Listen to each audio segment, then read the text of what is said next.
kako napraviti na ovoj SolidWorksu za neki tamo šraf dimenzije N.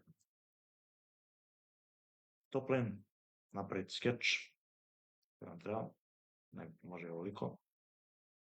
Extrude ćemo staviti ovo mnogo 25 mm, ali nije sasvim dovoljno. Ok, idemo na top view. Top view na Code Wizard,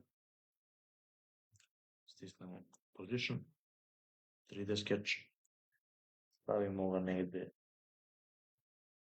nebitno ovdje. Type,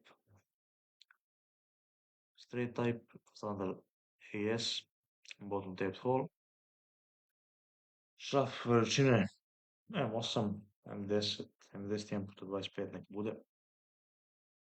Idete na ovo štiklirano, idete na ovu strelicu, thread, stisnete gornji dio i on će nam napravi.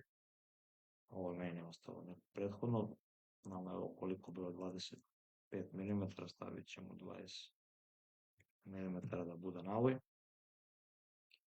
i stisnemo Enter. Pre toga naravno sam, stisnemo Extrude Thread i dobili ste na ovoj za M10 ili M12 koji je već tamo ili M8.